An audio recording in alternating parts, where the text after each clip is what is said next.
안녕하십니까? 박주인 목사입니다. 인사드리겠습니다. 본 영상은 먼저 목회자들 대상으로, 그리고 두 번째는 한국교회 미래에 관심이 있는 분들을 위하여 제작했습니다. 제가 영상을 만들게 된 구체적인 목적이 있다면요, 그것은 SH 쉐마 교육의 사전 이해를 드리려고 제작했습니다. 유대인 이야기를 먼저 해야겠는데요. 유대인들은 유일하신 하나님을 믿는 신앙의 순수함 때문에 존경은 아니어도 귀하게 여겨지기도 하지만은 반면에 자신들이 살아가고 있는 나라와 사회의 관습을 도무지 따르지 않기 때문에 경멸과 증오의 대상이 되기도 하였습니다. 쉐마에 대한 한국교회 입장도 거의 비슷합니다. 유대인들이 2000년 동안 나라 잃은 백성으로 살았음에도 불구하고 야훼 신앙을 유지한 것은 쉐마 덕분이라는 긍정적인 면이 있지만, 반면에 쉐마라고 하면은 벌써 유대인의 교육이 떠올라서 거부감이 앞서는 분들도 계십니다. 어쨌든 저는 쉐마를 소개하되 유대인의 쉐마가 아닌 한국에 사는 그리스도인들을 위한 SH 쉐마 교육의 일환으로 본 영상을 제작했고, 그런 이해를 가지고 보셨으면 감사하겠습니다. 제가 강의를 하는 신학적인 접근 방법은요, 진보도 보수도 아니고요, 역사적이고 통전적으로 접근하려고 합니다. 통전적이라는 말은 대상을 편협하게 보지 않고 온전하게, 그리고 부분적으로 바라보지 않고 총체적으로 대상을 바라보고 해석한다는 의미를 가지고 있습니다. 첫 번째 강의는 바리새인에게 배울 건 배워야 한다는 제목으로 진행하겠습니다. 성경에 수로보니게 여인이 예수님께 와서 자기 딸에게 귀신 쫓아내 주기를 간구합니다. 이때 예수님께서 자녀의 떡을 취하여 괴들에게 던짐이 마땅하지 아니하니라. 예수님께서 이방인 여인을 개로 봤다는 뜻은 아닐 겁니다. 어쨌든 예수님 당시의 유대인들은 이방인들을 개 취급했음을 알 수가 있습니다. 유대인들이 이방인들을 개 취급했으니 이방인들로부터 돼지 취급을 받을 수밖에 없었습니다. 유대인들이 당시 유럽 사회에서 탐욕스러운 돼지로 비춰진 면도 있었지만, 그들이 돼지처럼 더럽고 게으르다는 뜻은 아니었습니다. 어쨌든 유대인들이 타 종교인들을 개 무시했기 때문에 당시 유럽 사람들은 유대인과 돼지가 함께 뒹구는 그림이나 조각품을 여기저기 만들었던 것입니다. 독일 비텐베르크 시 교회 외벽에 유대인 돼지라는 부조가 있습니다. 주덴자우라고 하죠. 1305년에 세워졌으니까 어느덧 700년이 넘었네요. 유대인 랍비가 돼지 뒷다리를 잡고 돼지 항문을 바라보고 있고, 많은 유대인들이 엎드려서 돼지 젖을 빠는 모습입니다. 종교개혁자 마틴 루터도 이 교회에서 정기적으로 설교를 했기 때문에 그 역시 이 부조를 보았을 것입니다. 그 역시 유대인을 비하하는 설교를 했거든요. 최근에 비텐베르크 시의회와 비텐베르크 교회는 자신들이 유대인들을 비하했다는 것을 수치로 여기고 주덴자우, 유대인 돼지를 제거하지 않기로 결의했다고 합니다. 최근에요. 옳은 결정이라고 생각합니다. 혹시 이 영상을 보고 있는 분들은 신약 성경에 수없이 등장하는 바리새인들을 비난하고 경멸하고 있지는 않으십니까? 마태복음 23장에 예수님께서 화 있을진저 외식하는 서기관과 바리새인들이여 이런 식으로 7번이나 반복해서 서기관과 바리새인들을 책망하십니다. 여기에서 서기관들은 바리새인들의 지도자들이죠.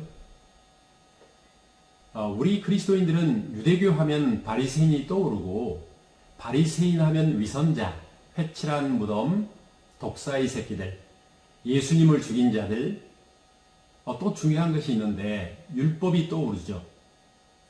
그래서 어떤 그리스도인들은 바리새인과 율법을 싸잡아 싫어하는 경향이 있습니다. 지금도 말입니다. 성경에 사두개인도 나오고 헤롯 왕도 나오고, 그런데 이들은 바리새인보다 죄질이 아주 좋지가 않은 사람들입니다. 그런데도 예수님께서는 그들을 책망하지 않으시거든요. 뭔가 잘해보겠다는 열심을 가졌던 바리새인들을 예수님께서 책망하십니다. 그러니까 예수님께서 바리새인들을 책망하셨다는 것은 그들에 대한 애증이 있었다는 겁니다. 애증이란 무엇입니까? 사랑과 미움이 함께 있다는 뜻이죠.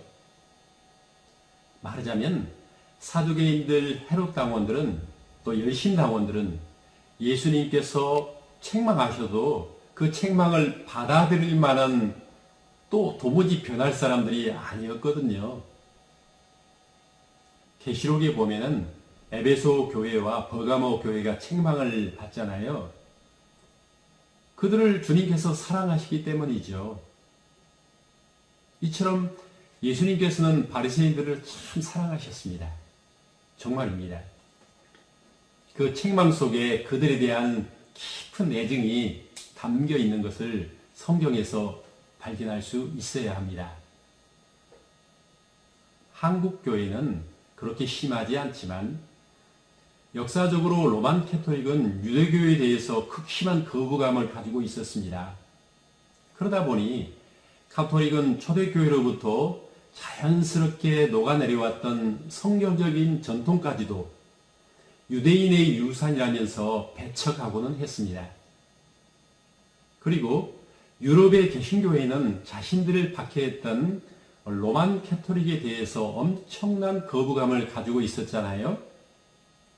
그러다 보니 로만 캐토릭이 보존해왔던 초대교회의 좋은 유산과 전통까지도 함께 배격하게 되었습니다.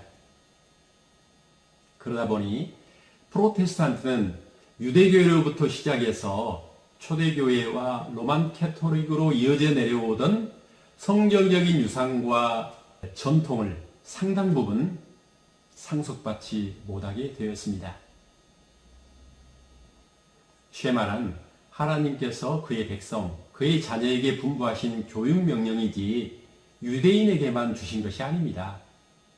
다만 유대인들, 그들 중에 바리새인들이 쉐마 교육을 시작했고 그 전통을 그들이 지금까지 이어서 계승하고 있습니다.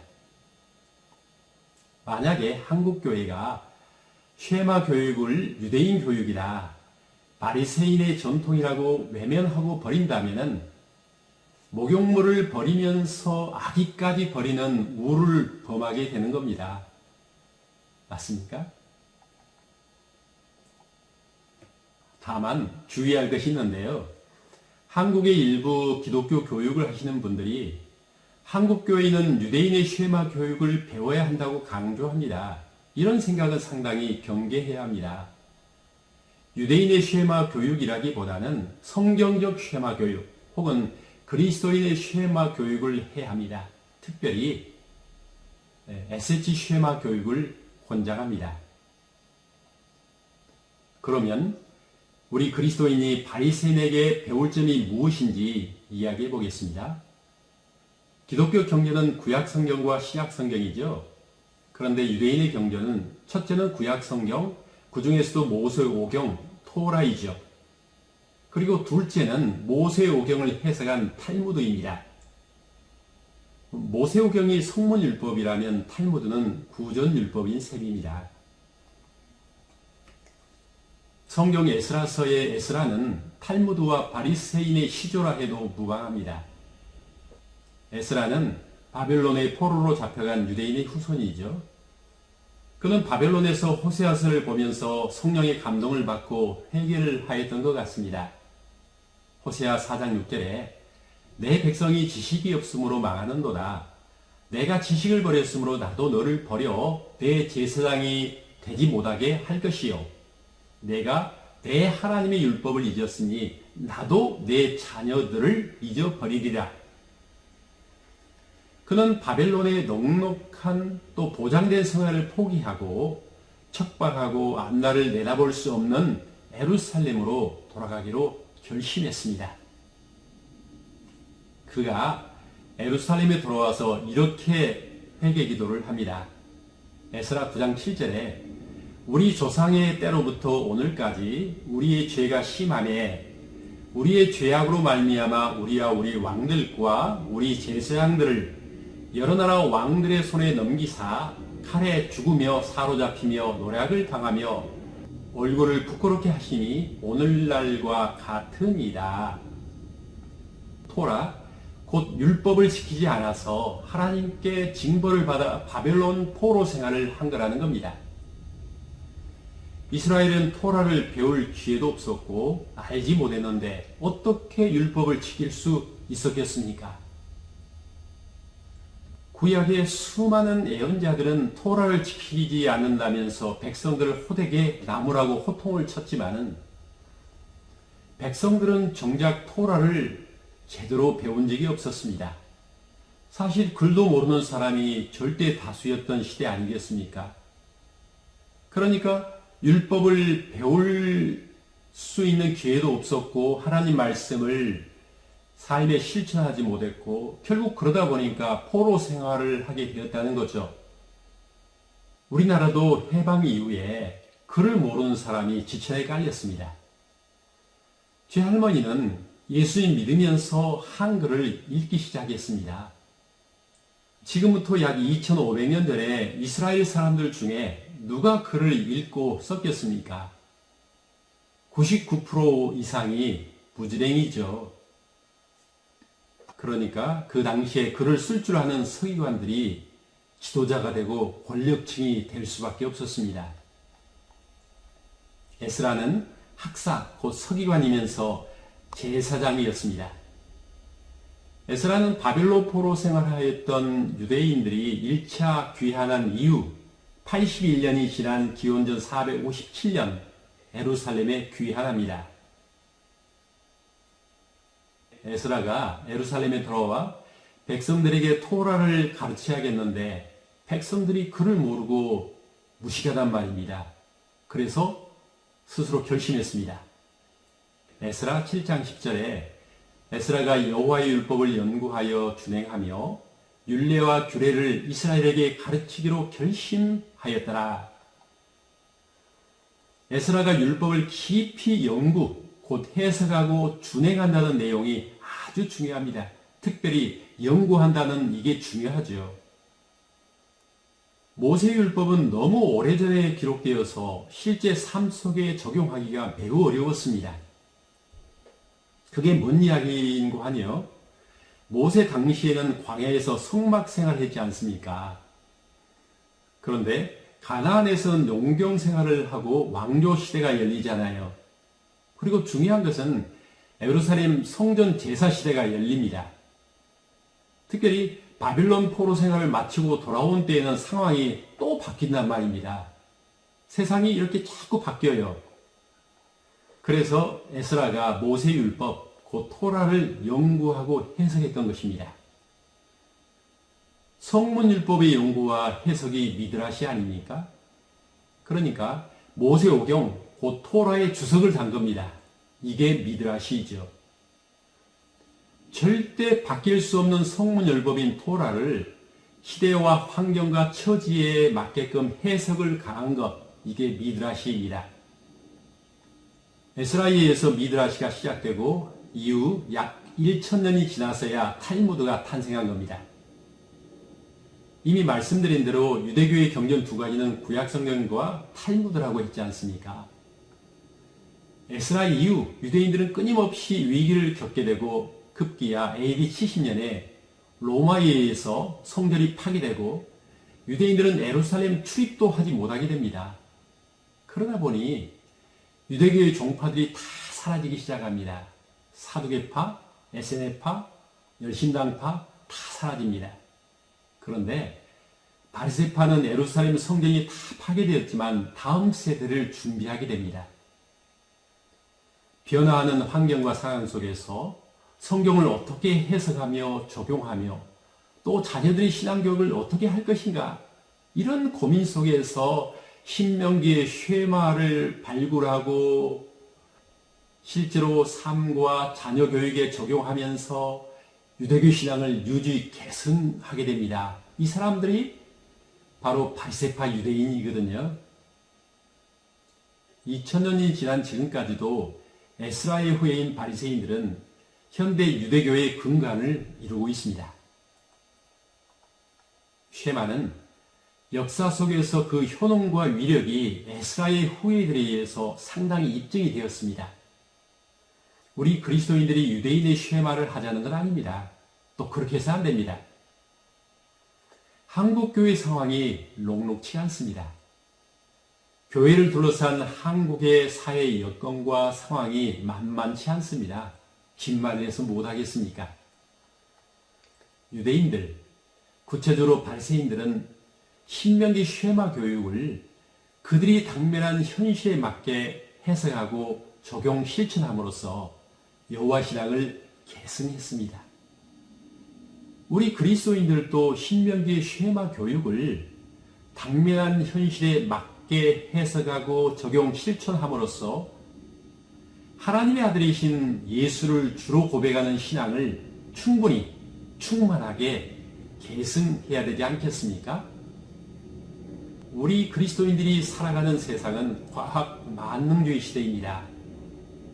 최첨단 반도체와 AI 시대, 무한 경쟁 시대, 그리고 포스트 코로나, 비욘드 코로나 시대입니다. SH 쉐마 교육은 신명기에 쉐마 교육을 시대적 상황을 고려해서 그리스도인의 신앙생활에 적용한 하나님 나라의 정서와 성품 교육 훈련입니다. 앞으로 몇 강의를 더 하게 될지 모르겠지만은 준비된 영상을 쭉 미리 보시고서 SH 쉐마 교육 세미나에 참여하는 복이 있기를 바랍니다.